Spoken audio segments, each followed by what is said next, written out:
एक शुरुआत हुई इस देश के अंदर, जो बुद्ध इस देश में पैदा हुआ, जिस बुद्ध ने इस देश को प्रेम, करुणा, मैत्री, समता, न्याय, बंधुता के अपनी वाणी से अनुग्रहित कर दिया था, जिस बुद्ध ने इस देश को सारी दुनिया में ऐसा देश बना दिया कि दुनिया का सारा लोग इस देश को नतमस्तक होता है, त्रिवार वंदन करता है, क्योंकि बुद्ध यहां पैदा हुआ था। इसलिए इस देश की गरिमा है बुद्ध के अंदर। इस देश का जो एक नाम ऊंचा है, क्योंकि भगवान बुद्ध यहां पैदा हुए थे। भगवान बुद्ध ने 2500 साल पहले यहां का जो सामाजिक और धार्मिक ढांचा था, उस ढांचे को पूर्णतः से नष्ट कर दिया।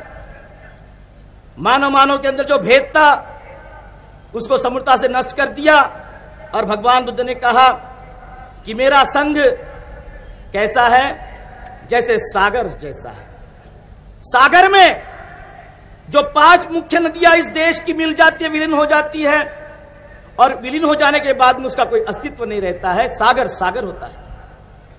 भगवान बुद्ध का हृदय भी सागर जैसा था, जिस भगवान बुद्ध ने सारे समाज को अपने हृदय में समा लिया था।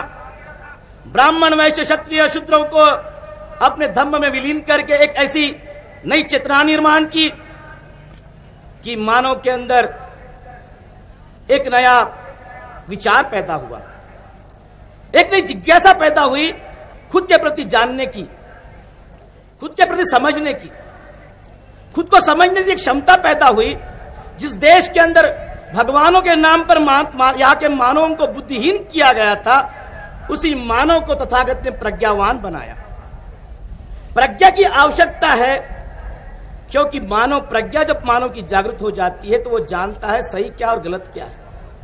लेकिन यहाँ के बहुसंख्य लोगों को बुद्धिहीन किया गया, धर्म के नाम पर, जात पात के नाम पर, सामाजिक विडंबना जो थी, अराजकता जो थी, विषमता जो थी, उसको भगवान बुद्ध ने प्रज्ञावान करके बताया कि इंसान भी अपने आप में एक सुंदर है। भगवान बुद्ध ने इस देश को अनुग्रहित किया अपनी वाणी से। और अब आप लोग जानते हैं कि दुनिया भगवान बुद्ध को मानती है, कि भगवान बुद्ध ने जो बोला है सारी दुनिया के लिए बोला है, यूनिवर्सल बोला है, किसी एक विशिष्ट जात और व्यक्ति के लिए ही नहीं बोला है, सारी दुनिया के लिए बोला है। यूनिवर्सल ट्रूथ है भगवान बुद्ध। भगवान बुद्ध जो बोले हैं ये सारे समाज के लिए आवश्यक होता है, जो भी इस धरती के ऊपर जीवित है, जो इंसान इस धरती के ऊपर रहता है, सबके लिए आवश्यक है। चाहे वो ब्राह्मण हो, चाहे वो क्षत्रिय हो, चाहे वो शूद्र हो, चाहे वैश्य हो, चाहे मुसलमान हो, चाहे हिंदू हो, चाहे जैन हो, चाहे सिख हो, चाहे पारसी हो, जो भी होगा, अगर वो आत्म परीक्षण करता है, अपने अंदर झांक कर देखता है, अपने जीवन की तरफ जब झांक कर देखेगा, तो नकार नहीं सकता भगवान बुद्ध को, क्योंकि भगवान बुद्ध ने इंसान की उस गरिमा को बोला है जो आज तक किसी ने नहीं बोला था। भगवान बुद्ध ने इंसान के उस गहन तक जाकर बात को बोली है जहां तक कोई नहीं गया था, क्योंकि हर व्यक्ति भगवान तक सीमित रह गया था, हर व्यक्ति देवी देवताओं तक सीमित रह गया था, अपने बुद्धि को हीन कर दिया गया था। और जब आदमी की बुद्धि हीन हो जाती है, वो सोचता नहीं आगे का। जो आदमी के अंदर बुद्धि नहीं रहती है, वो अपने बारे में समझ नहीं सकता है। लेकिन भगवान बुद्ध ने यह बात को जागृत किया कि जन्म से कोई उच्च और नीच नहीं है, जन्म से कोई उच्च और नीच नहीं होता है। जो होता है वो अपने कर्म से होता है। जो अच्छा करेगा अच्छा होगा, जो बुरा करेगा बुरा होगा। यहां की जो सामाजिक और धार्मिक ढांचा था, उसको नष्ट किया भगवान बुद्ध ने। एक क्रांति हुई दुनिया के अंदर, जिस क्रांति को किसी ने उद्घाटित नहीं किया था। बहुत महात्मा परमात्मा हो गए, बहुत साधु संत हो गए। भगवान बुद्ध के जमाने में भी 7 लोग थे जो महान थे, जिन्होंने कहा कि हम महान लोग हैं। और जब भगवान बुद्ध के साथ में उनका सामना हुआ तो सब परास्त हो गए, क्योंकि उनकी जो विचार शक्ति थी वो सीमित थी। वो आदमी के स्वतंत्रता के लिए नहीं थी, आदमी का उद्धार करने के लिए नहीं थी, आदमी को लिबरेट करने के लिए नहीं थी, आदमी को बांध के रखने के लिए थी। लेकिन जब भगवान बुद्ध ने उस बात को बोला कि आप लोग सब तो बांध के रखते हो, इसको फ्री कौन करेगा, इसको सही रास्ता कौन बताएगा। तो सारे परस्त हो गए और भगवान बुद्ध जो बोले तो दुनिया उसको मानती है, चाहे कोई भी साधु हो, कोई भी संत हो, चाहे हिंदू धर्म का हो, चाहे ब्राह्मण का हो, चाहे जैनों का हो। भगवान बुद्ध को अपने प्रवचनों में जरूर बोलता है, जो भी इंसान इस धरती के ऊपर पैदा होगा उसको पासिल आवश्यक है। अब ये दुख है, चार आर्य सत्य है, दुख है, दुख का कारण है, दुख निरोध है, दुख निरोधागामी मार्ग है, ये चार आर्य सत्य है। इनको भी कोई दुनिया का माई का लाल भी कह नहीं सकता कि ये झूठ है। चाहे वो मुसलमान हो, चाहे सिख हो, चाहे जैन हो, कोई भी होगा, उसमें दुख है, उसके कारण भी है, लेकिन उसका मार्ग है उनको मालूम नहीं है। उसको मार्ग हम बताएंगे कि क्या मार्ग होता है और वो मार्ग का निराकरण कैसे होगा। अब हमारे दलित भाइयों का उदाहरण ले लीजिए। ये चार आर्य सत्य जो है हमारे दलित भाइयों के लिए बड़े लागू होते हैं। कैसे? दुख है, दुख क्या था? सामाजिक और धार्मिक ढांचा या का। हमारे लोगों का क्या कारण है? दुख क्या है कि हम अस्पृश्य थे, दलित थे, हमको निचला रखा गया। यहाँ की जो व्यवस्था थी उसके अंदर, उसका कारण यहाँ का सामाजिक व्यवस्था और धार्मिक व्यवस्था, मनुवाद। दुख क्या है? अस्पृश्य है। कारण यहाँ का सामाजिक और धार्मिक व्यवस्था, उसका निराकरण है, उसका मार्ग है। मार्ग क्या है? डॉक्टर अंबेडकर। और उस मार्ग को प्रतिपादन करने के लिए भगवान बुद्ध है। चार आर्य सत्य जो है ये सारे दलितों के लिए लागू होते हैं। हमारा दुख है अनटचेबल, दलित, शोषित समाज। कारण यहाँ का सामाजिक व्यवस्था, यहाँ का बुआबाजी, यहाँ का धर्म का आडंबर, विषमता, सामाजिक विषमता, धार्मिक विषमता, जो रचना की गई यहाँ पर, मानवीय रचना की गई, उसका आडंबर, उसकी विटंबना, और उसका मार्ग है हमारे पास में, वो बाबा साहब है। और उस बाबा साहब ने हमको उस मार्ग का प्रतिपादन बताया है कि भगवान बुद्ध तुम्हारा है गुरु। आज तक दलितों का कोई धर्म ग्रंथ नहीं था। हम दलितों से पूछना चाहते जो आज बुद्धिस्ट हो गए, उनको मालूम हो जाएगा कि आपका धर्म ग्रंथ है, आज आपका धर्म गुरु है। आज जब आप दलित थे तो आपका कोई धर्म गुरु नहीं था। किसको आप बोल सकते थे कि आपका धर्म गुरु है? कौन 36 करोड़ भगवानों में कौन सा आपका था? कौन किसको आप गुरु कह सकते? राम, लक्ष्मण और कौन शिवा पार्वती आपका गुरु था? आपका धर्म ग्रंथ महाभारत, रामायण, गीता थी? किसको आप कह सकते हैं? आज आपका धर्म गुरु है भगवान बुद्ध, और आपका धर्म जो ग्रंथ है त्रिपिटक, अभिधम्म पिटक, सुत्त पिटक और विनय पिटक। आप लोग देखते होंगे यहाँ पर बैठे हुए लोग जो हमारे साथ में, कोई कनाडा से आया है, कोई स्विट्जरलैंड से आया है, कोई अमेरिका से आया है, बुद्धिस्ट लोग है ये। कारण क्या है? भगवान बुद्ध।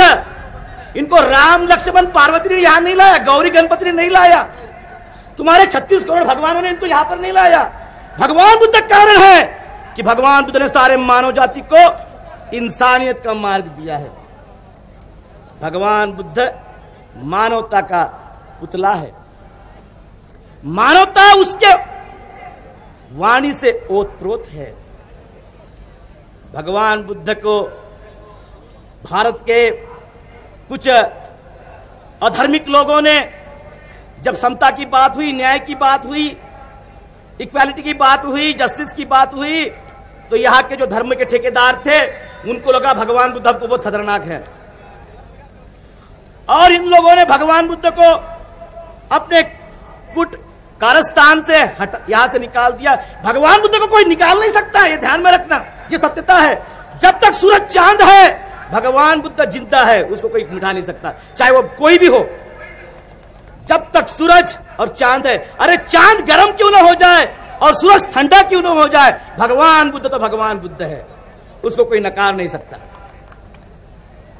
तो हम लोगों ने, हमारे भारत के बेईमान लोगों ने, जो बेईमान थे, जिन्होंने भगवान बुद्ध को निकाल दिया।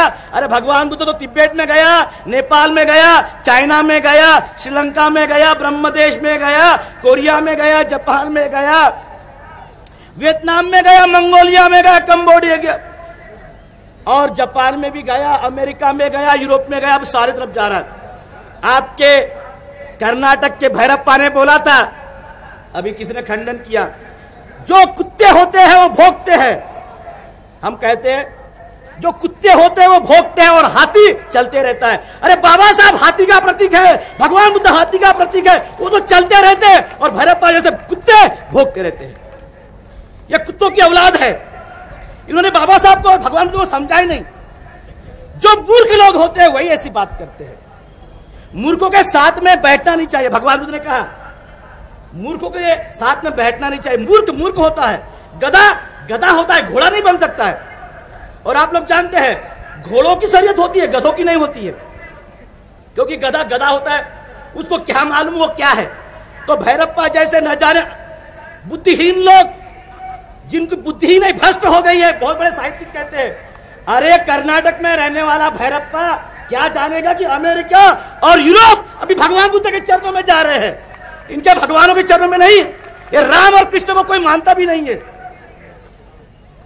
बाबा साहब ने कहा था एक बात, भगवान बुद्ध को आप दुनिया में कहीं पर ले जाओ, उसकी मूर्ति को कोई भी खरीदेगा, भगवान बुद्ध की मूर्ति को, क्योंकि भगवान बुद्ध तो प्रेम और मैत्री और करुणा का प्रतीक है, समता न्याय बंधुता का प्रतीक है, जिसने सारी मानवता की रक्षा की है। और हमारे भगवान जो 36 करोड़ है, किसी के हाथ में त्रिशूल है, किसी के हाथ में AK-47 है, किसी के हाथ में न जाने क्या क्या है। तो बाबा साहब ने कहा था आप भगवान बुद्ध को कहीं पर भी ले जाइए, कोई भी उसकी मूर्ति को खरीदेगा, लेकिन आप गणपति को लेके जाएंगे तो बोलेंगे ये क्या है, आधा आदमी आधा हाथी, ये क्या है, कुछ भी नहीं है। मानवता का इतना कुरूप रूप इस देश के अंदर किया गया कि सारी दुनिया के अंदर ऐसा कभी भी नहीं हुआ। मानव जाति के इतिहास के अंदर, भारत के अंदर जितना कुरूपता भरी हुई है धर्मों की, जितनी विडंबना हुई है मानव जाति की, दुनिया के किसी देश में ऐसे नहीं हुआ है। भगवान बुद्ध ने इंसानियत की बात कही है, प्रज्ञा जानकार बनो, प्रज्ञावान बनो, जानकार बनो, जानो क्या सही क्या गलत है। करुणा, प्रेम करो एक में से, सबसे प्रेम करो, किसी से वैर मत। से वैर शांत नहीं होता है, अवैर से वैर शांत होता है। धम्मपद में कहा गया 6वीं गाथा में कि दुश्मनी से दुश्मनी शांत नहीं होती है, दोस्ती से ही दुश्मनी शांत हो सकती है। भगवान बुद्ध ने जो बोला है अपने अनुभव से बोला है। भगवान बुद्ध कोई किताब लेके नहीं बोला है, अपने अनुभव के द्वारा बोला है, और जो जो बोला है वो सत्यता बोला है, कोई झूठ नहीं बोला है। और इसलिए भगवान बुद्ध को बहुत कॉन्फिडेंस था कि भगवान बुद्ध ने क्या बोला, आप मेरे धर्म को पहले से पढ़िए, मध्य में पढ़िए और पीछे से पढ़िए, कहां पर भी उसको खोल के देखिए, और खोल के देखने के बाद में क्या मिलता है तो सत्यता ही सत्यता मिलती है।